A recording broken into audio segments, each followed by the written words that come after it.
Okay, Peter, this is fun to turn the tables on you and be able to ask you some questions, but we kind of do this in our daily life quite a bit.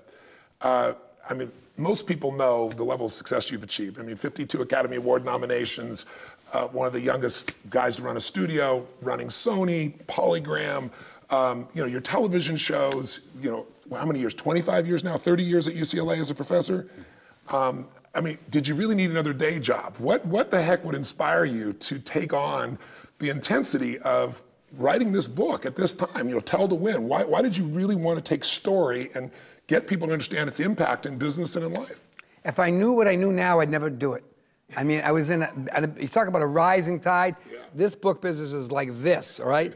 It's like, oh my God, can I get there before all the water leaves the ocean? Yeah. It's pretty daunting. Yeah. But what really happened is I was a storyteller in movies and television, as you said, in sports. I was a storyteller. That was my craft. And then I realized I had success and I had failure. And I wondered, why did I succeed more than I failed, and why did I have more joy, less pain? And I realized one of the secrets that I had, one of the talents that I had, is when I told a purposeful story, when I was telling the story correctly, it was a powerful tool to engage others for success and for my success as well as their success. And so it's really a story that emotionalizes the information. Rather than doing data, facts, information, which I did all my life. Here are the facts, here's the data, fire all those bullet points. It worked. It didn't really work because I was aiming at their wallet or their feet or their head.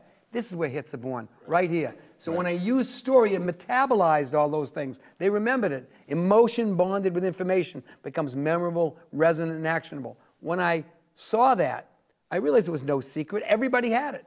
And so my job was not to give something to you or you or you or you, but to shine the light on something they had and say, these are the tools that you can use to extract that and use it for your success. And so that's why I did it. Well, I'm glad you did, because I've had a couple decades of you and I swapping stories, and I've gotten to see the inside of what drives you. And you've always been such an unbelievable giver to people.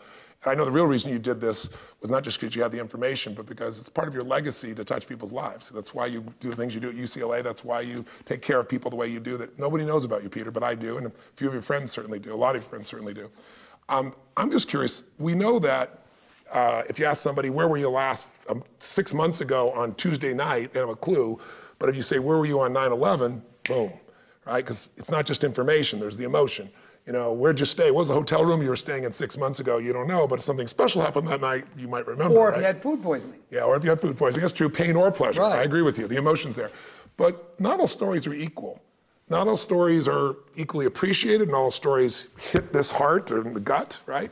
What makes the difference? Give me 3 things that make a difference between a story that just gets told and a story that actually touches that heart or soul, moves someone to action, creates a real change. Well, there are a lot of elements, and any one can be a game changer. You don't have to use them all. If you use them all, maybe you'll have magic. But there are a number of elements. One thing is, you don't go tell a purposeful story unless you have a goal.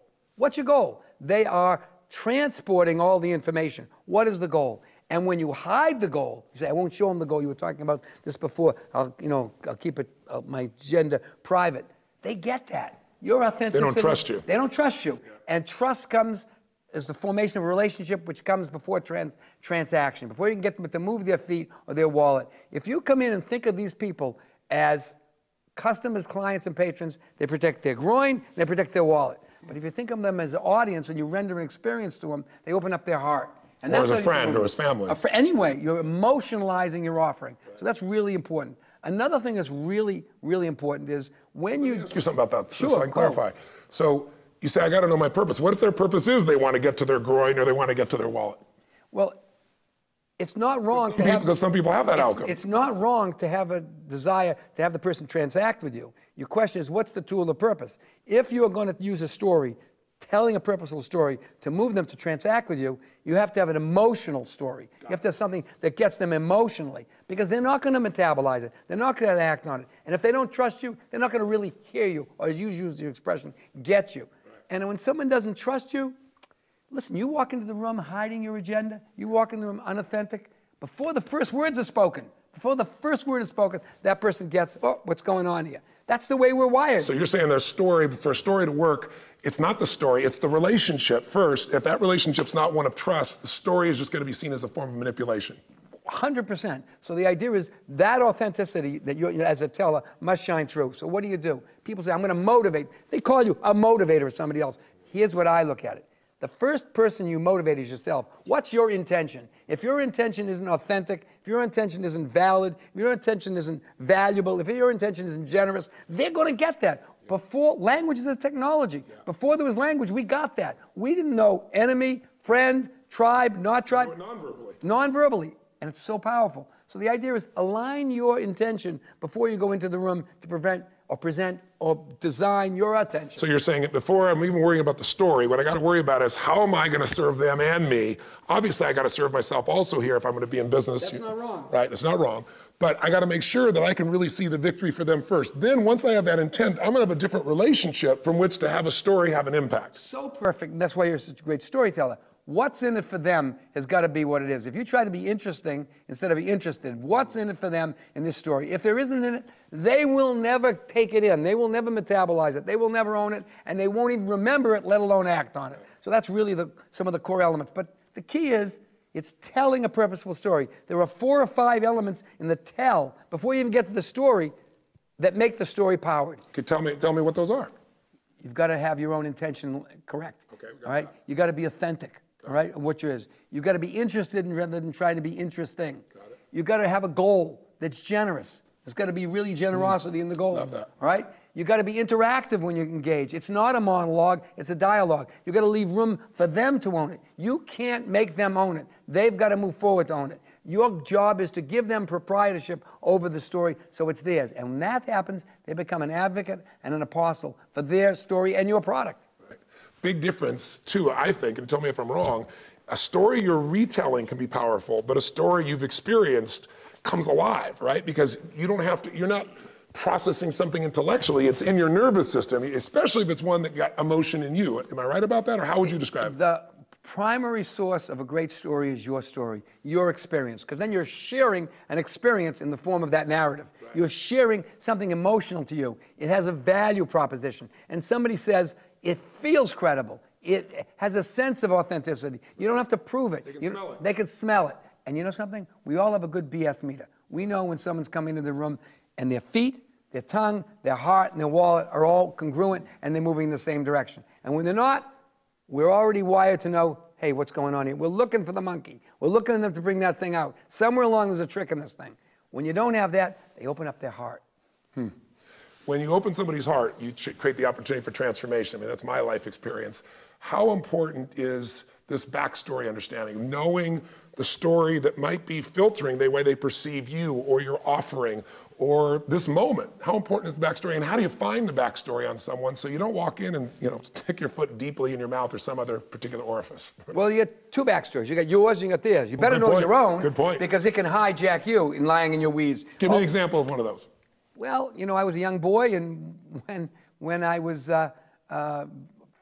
12, 11, 10, I had an experience with an authority. I was being thrown out of school, and I ran in to tell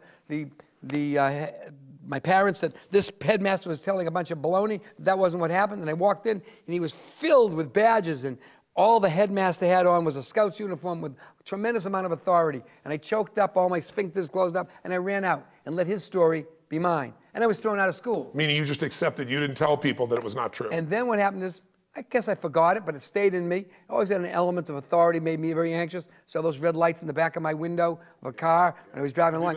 And, oh my God, it was terrible. 35 years later, I walked into the King of Thailand's palace and preparing a story about piracy. And there was a whole group of people there. I didn't know who was who. And I saw the king. Oh, my God. He has all these white badges, all these uniforms on. And I shrunk back. I was freaked out. I said, oh, my God. That backstory reared up its head. Yeah. Instead, I pushed through it. I really did. Yeah, we were really smart. I pushed it. I said, I'm not going to be sucked in this time. I'm going to do it. So I went there, and I told him the whole story about a beautiful musician who lost his whole life and all of his earnings because his properties, intellectual properties, had been stolen. And I had done my wisdom on his backstory. I didn't know at that time that it was a backstory, that he was a musician. And I said to him, you're a musician. This should feel the same way to you. So that he'd want to do something about it. And empathetic. He said, yeah. As I was telling the story, Ogasan came over to me and tried to grab my arm. He pulled me away. He was the head of Sony, right? Yeah, Ogasan. yeah. He was the head of Sony. He was the owner. And he pulled me and said, I said, no, I'm almost finished. I'm almost finished. He gets it. He said, the king gets it. He said, Guber-san, that's not the king. That's the guard. That's the king over there. So I told the perfect story to the guard. You know, I was so convulsed at getting through my backstory that I lost it. So it can really sabotage you if you're not careful, you know? Okay, well, tell me an example of how you find someone else's backstory, assuming you get to the right person you're going to influence. How do you get someone else's backstory so you're able to meet their needs and you don't get bit by some bug that's in their past? It's not easy. You have the opportunity, if you know them, to talk to people. Preparation is key. Yeah. You can find the footprints and the breadcrumbs and the finger marks around, but it's not easy. If you have a relationship with them, you may have a better opportunity. If you know people about them, yet a better opportunity. Wikipedia or some of those internet pieces gives you more availability information.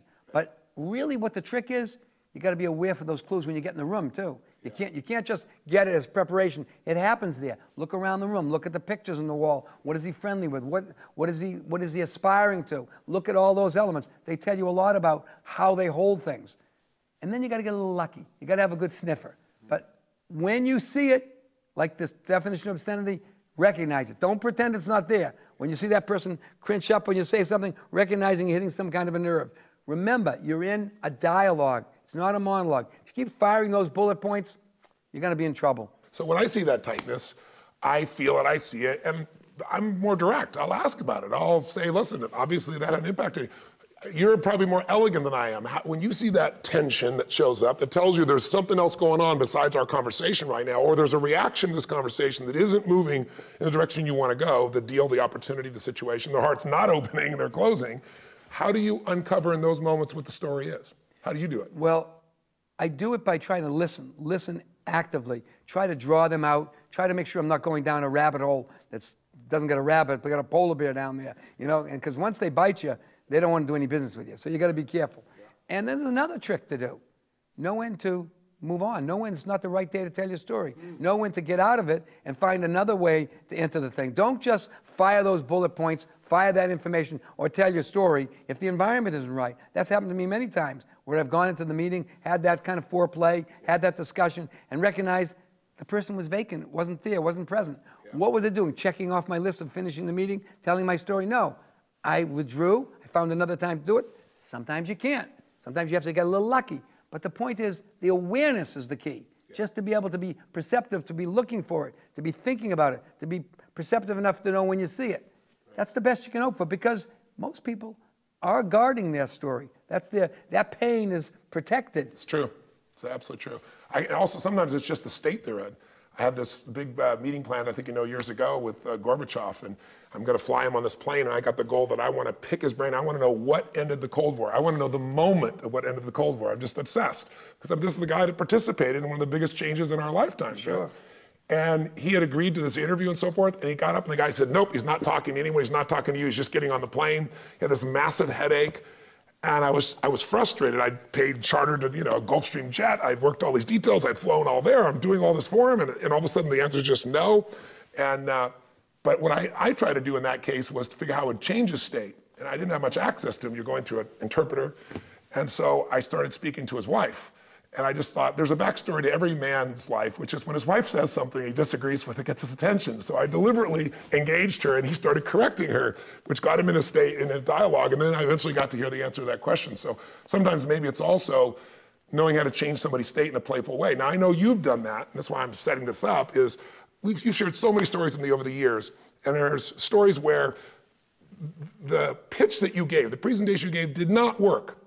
And you just wouldn't give up. I mean, sometimes it's not just the ability to tell the story, it's the ability to find a way to tell that story in another way. Would you share the story, the example of what you did with Gorillas in the Mist? Well, that's a very long story, but the long and the short of it was that I realized I was in a room where the person had virtually made their mind up not to make the movie. Right. And I had to find a way to change their state, and I didn't think of it that. I didn't use that word. I didn't know that. I just did it intuitively. And that's the magic of this. So much of it's intuitive. It's the way we're wired. Yes. And then we close it down and say, oh, that's child stuff. We shouldn't do that. When that's exactly what's called for. Yes. And what happened was the chairman of Warner Brothers had decided he wasn't going to make Gorillas in the Mist after going all the way down the road. And I knew if I left that room, even though he was thinking about it, if I left that room, the no became absolute. So I literally decided I'm going to stay in the room. And I took on the role of the gorilla. I laid on the floor, put my arms out, and I said, "You're going to let this gorilla die?" I talked about the gorilla. You physically laid down on the floor, and I just What said, did he say? He said, "Are you crazy?" That's what he said. I said, I'm not leaving until you say yes. I said, this is a powerful story that needs to be told, and we've gone all the way down the road, and we can make this thing. We will not have the risks you said. I've shown you that, and I'm determined to live with that, and I'll put my money on the line to prove it. Is it true that he said, just invited the next guy into the meeting? Yeah, and then he said, okay, I got to have another meeting. He called the secretary. And you're still on the floor? Still on the floor, brought him into the room. He sat down. The guy didn't notice me at first, and then he started making his presentation to him. And then he looked over and saw me laying on the floor. He said, "Who's that?" And then Terry said, "That's a felled gorilla." And he said, "A felled gorilla." So then Terry told the story, retold the story that I had told him. And in telling it, that story, he kind of owned it. You know, it was a different change. And I said to him, "You got to do it. You got to do it." He said, "Okay, you're going to put your fee up?" I said, "Yeah." I said, "Okay, we'll do it. Get out." And I ran out the door. And as I ran out the door, I heard the guy say, "If I lay on the floor, will you make my movie too?" So you never know. You got to be spontaneous. And that movie was it not nominated for an Academy Award? 5 Academy Awards. 5 Academy Yeah, Awards. and the gorillas are still here, and I am too. Thanks a lot. Thank you, my friend.